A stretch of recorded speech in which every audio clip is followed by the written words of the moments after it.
Welcome to Aphra's Artifacts, where we do some archaeology of our own and dig into the queer side of Star Wars.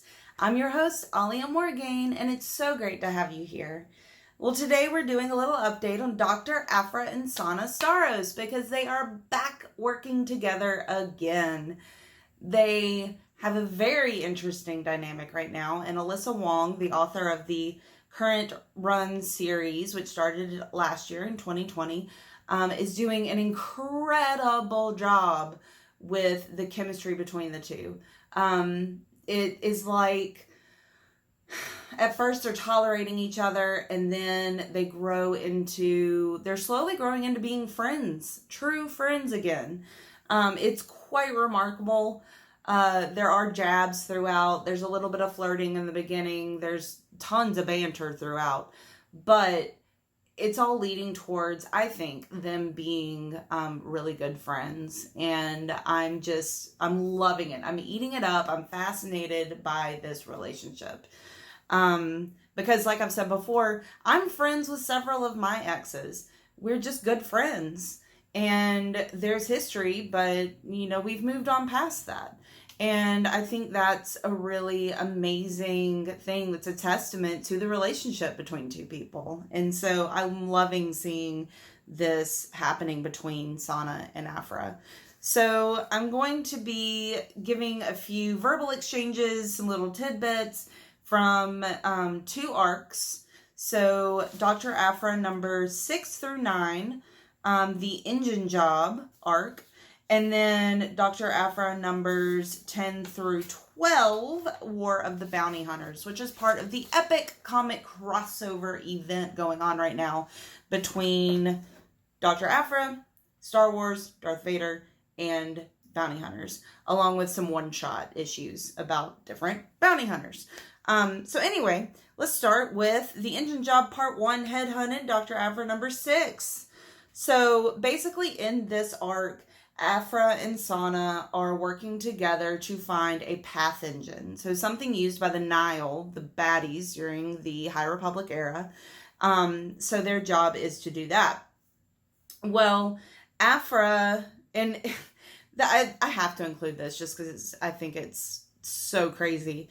So Aphra blew up Lady Domina Tag's nephew. Lady Domina Tag is super well off. She is highly influential, powerful woman, member of the Tag family, obviously. And she says, blowing up my nephew isn't a motivation for revenge. It was a job interview, and you passed with flying colors. What? These people are crazy. So Aphra ends up working for Domina Tag, but she has one condition. She says, I'm bringing someone with me and not one of your goons. No one who's backstabbed me lately. A professional I can trust, or trust-ish. And Lady Domina asks, such a person exists? And Aphra says, overlaid on a beautiful full-page panel of Sana Starros, she might. And that's the beginning. We know Sana's back in the fold. We know we're going to get a lot more action from her and Aphra, and it's so exciting. So then we get to issue number 7, where I just want to point out a really adorable little flirtatious thing that Aphra says. She says, as they discover they must go to an ancient battlefield to follow the Engine Path's trail, Aphra says, girls love battlefields. She has these little, random flirty things she says. And Sana's just, not having any of it. She's like, girl, we're done. We're just tolerating each other right now. Maybe getting a little bit more like friends. But Aphra just keeps doing it. But then Sana throws jabs at her. And this starts in number 8, aptly called Old Wounds, where Sana says, not everyone sees people as disposable or easy to throw away the way you throw away Tolvin. Oh God, when I read that bit of dialogue, I was like, oh my God, I can't believe you went there. And Aphra says then, Oh, wow. So we're going there. You don't know the first thing about what happened with Magna. And Sana interrupts with, and I don't care. Oh my gosh. It's just like, whoa, that was a little too far. And then we just continue having this great, wonderful chemistry, and it's just really wonderful. So then we start Dr. Aphra number 10, War of the Bounty Hunters Prelude, the Invitation. So this is the beginning of the War of the Bounty Hunters arc. So in this arc, at the beginning of the issue, first issue, Sana and Aphra are in a really bad situation.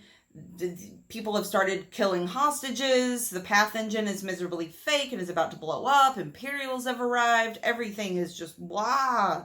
And Sana tries to save the day, tries to intervene, and Aphra is ready to just scoot on out of there. And she says, don't try to be a hero, Sana. It's never worth it. And then Sana responds with, do you think Magna Tolvin would agree? You loved her once. Again, oh my gosh. Sana is just still jabbing at her, but it gets a little better as things continue. And I do want to jump back real quick. I skipped over one thing I wanted to say about the last issue of the Engine Job arc.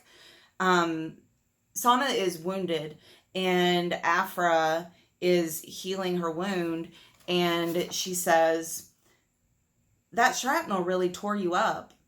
And Sana reacts to the cold Bacta spray and says, oh, that's cold. Aphra, that's how you know the Bacta spray's working. And Sana says, it's cute when you pretend to care. So she is beginning to soften. They're definitely beginning to become closer.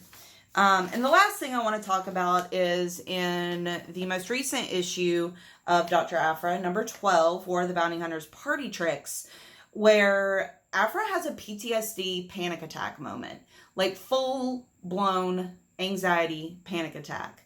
And yes, Vader arrives on the scene, so there is actual danger, but you can tell with the images and the way things, what she's seeing, what she's hearing, the emotion she's feeling, you know it's a post-traumatic stress disorder panic attack. And I know because I've had those. And I was able to relate very, very well to what she was seeing and hearing and feeling. And it was just like, oh my gosh, this is brilliantly done. So I love how human that makes her. Chinks in her armor. She's able to have a panic attack, even though she seems like she's real tough and whatever on the outside. So that is the, update on Sana and Aphra. I hope you enjoyed it. Comment down below what you think is going to happen with Sana and Aphra. Do you think there's going to be romantic entanglements in the future? Do you think they're just headed towards being close friends? Or do you think they're going to become enemies again? I'd love to know your thoughts. And remember to like the video, subscribe to the channel, follow me on Twitter at @AllieandMorgan, and peruse my blog at thestarrosreview.blogspot.com. May the Force be with you.